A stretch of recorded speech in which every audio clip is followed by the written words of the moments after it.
Hi guys, welcome back to another video. Today is August 5 and technically speaking, today is the official first day of school ni Kuya Gabe. And ayun na nga guys, last week kasi hindi natuloy yung start of classes nila kasi may mga nag-enroll daw ng October yung birthday and hindi sila pwedeng mag-start ng July 29 agad kasi maka-cut off daw yung mga October yan ng birthday na kids. So matatanggal sila. So sinadjust nila August 5 na lang para pasok sa cut off yung mga October.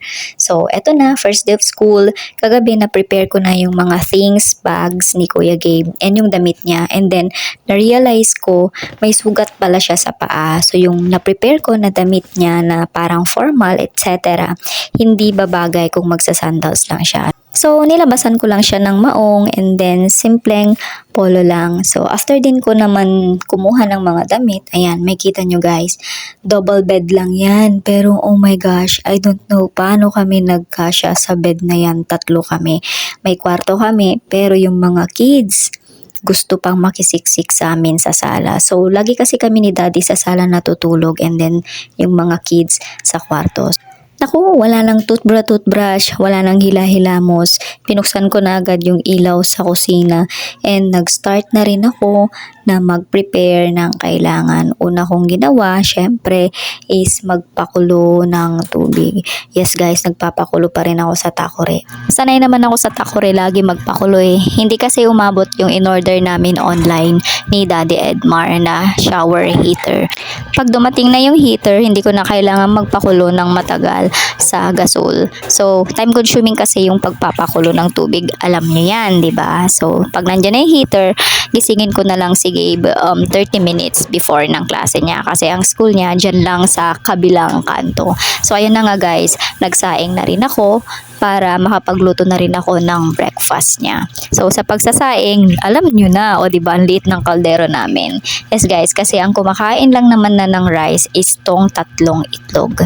Hindi na kasi ako kumakain ng rice since November pa. Alam niyo yung kaldero na yan, ang tagal na yan. Galing pa yan kay Mama Marie, sabyanan ko pa yan. O baka sabihin nyo, napaka-poor ko. No guys, meron kaming rice cooker. Kompleto ako halos dito sa bahay. Kaso, hindi ko pa ginagamit or hindi pa namin ginagamit. Gamitin na lang namin siguro pagka may bahay na kaming maganda. Diba? Sa pagsasaing naman, 3 or hanggang 4 na beses ko hinuhugasan yung bigas. And then, sa paglalagay or pagsusukat ng tubig, hindi ko na siya masyadong sinusukat kasi tansyado ko na kung gaano karami yung tubig dyan sa kaldero na yan. Anong pa nga ba't susunod? Di sinalang ko na agad yung bigas. And then, syempre, habang nakasalang yun, nag-decide na rin ako na maligo na rin bago magising si Kuya Gabe. Para pag gising na niya, ready na ako at siya na lang yung aasikasuhin. Sa morning pala guys, or every morning na nagigising ako, I make sure na umiinom ako ng warm water. Bago pala ako naligo guys, inayos ko na rin yung water bottle ni Gabe o yung baonan niya. Kasi itong batang to, mahilig talaga siya sa tubig. Mahilig din siya sa mga sesto. Minsan uminom din siya ng C2 or Yakult or Dutch Mill. Pero siya, hindi niya nakakalimutan na uminom lagi ng tubig. But anyway guys, i-flex ko nga pala itong gawa ng tita niya na crochet niya na lagayan ng water bottle niya. Libre lang yan ni tita niya. Ang ganda diba? Small business yan ng tita niya. So PM nyo lang ako guys kung gusto nyo ring magpagawa. Taray!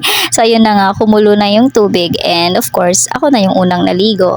Tapos pagkatapos ko namang maligo, feeling ko nagigising-gising na si Gray kasi parang narinig ko na siyang umiyak. So ayun na nga, totoo ang balita guys. Gising na ang baby damulag ko. Ayan na siya oh, di ba? Oh. Pahikab-hikab pa siya niyan, ang haba ng hikab oh. Sumunod din naman na nagising si Kuya Gabe. So habang pinapakain ko si Kuya Gabe, ayan, umiinom na rin ako ng milk na may oatmeal. Kiss pa sa ading siya kuya. 8 AM pa ang pasok ni Kuya Gabe pero I make sure na dapat 7:30 nakaalis na kami ng bahay. Kahit mga 5 minutes walk lang talaga yung school niya. Gusto ko kasi laging maaga si Kuya. O diba, competitive na nanay. No, charot lang. Hindi, totoo naman diba, mas maganda laging early yung anak mo. Tsaka si Gabe kasi pinili ko 8 AM yung klase niya dahil yun yung time na super active siya. Your number 12 there, section Matthew. I'm number 12 now. Yeah, go. I love number 4 ka. So, 7:35 pa lang, nandito na kami agad sa school. And yes, nakalimutan namin yung name tag niya. At pinasunod ko kay Daddy Bar at saka kay Ading Gray. Kasi 10 a.m. pa naman ang pasok ni Daddy. Tsaka, dyan lang naman sa kabilang kanto yung bahay. Yan o, ang galing ni Gray o. Iaabot yung ID kay Kuya. Since first day pa lang naman ng mga kids, wala pa talaga silang regular classes. Ang meron is pa-welcome party for the kids. So may mga activities, plays, and etc. lockdown na gagawin si teacher. So ayan, playtime na lang sila. May tinuro si teacher na sayaw and games. Ayun lang. Alam nyo ba yan si Gabe? Nakikijoin talaga yan, nakikinig din. Kaso nga lang, pag tinopak or parang paulit-ulit na yung pinapagawa sa kanya, tinotopak na siya. So, ayun lang guys. Salamat sa panonood. Bye!